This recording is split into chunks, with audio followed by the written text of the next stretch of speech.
Anda kembali dalam Nusantara Malam. Menteri Sosial Tri Risma hari ini mendorong semua elemen masyarakat, termasuk kader PDI Perjuangan untuk berkontribusi terhadap percepatan penanganan kemiskinan. Ia menyebut percepatan penanganan kemiskinan tidak hanya bertumpu pada instrumen bansos, namun juga dengan meningkatkan kapasitas ekonomi masyarakat.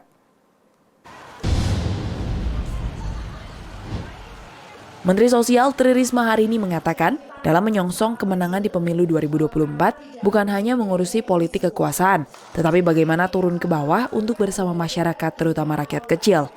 Saat ini, Risma sebagai kader PDIP tengah fokus menggencarkan program pengentasan kemiskinan bersama Kementerian Sosial. Risma juga menyebut percepatan penanganan kemiskinan tidak hanya bertumpu pada instrumen bansos, namun juga dengan meningkatkan kapasitas ekonomi masyarakat. Hal itu disampaikan usai menjadi pengisi materi pembekalan hari kedua di Rakernas PDIP di Sekolah PDIP Lenteng Agung, Jakarta Selatan. Ia juga menyampaikan pengalamannya dalam mengentaskan kemiskinan ketika menjadi wali kota Surabaya. Saat itu, angka kemiskinan di Surabaya mencapai 32%. Ia memperjuangkan rakyat kecil dan berhasil menurunkan angka kemiskinan secara signifikan menjadi 4%. Maka dengan membesarkan wong cilik, maka negara ini akan maju. Kenapa? Itu saya buktikan ya.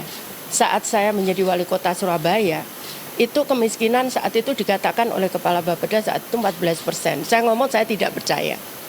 Kemudian dia ngomong, ibu mau tahu yang real? Oke, berapa? 32%. Oke, saya ambil 32%. Terus dia ngomong, Bu, bagaimana nanti komunikasi dengan DPR? Saya yang akan jelaskan.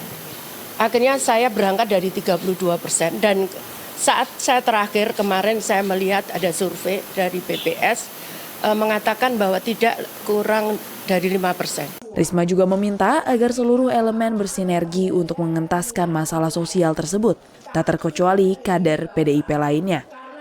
Ia menyebut saat ini tidak hanya di kota besar seperti DKI Jakarta saja yang mengalami kenaikan angka kemiskinan hingga mencapai 4,7%. Namun seluruh dunia terdampak akibat pandemi COVID-19 dan perang Rusia-Ukraina.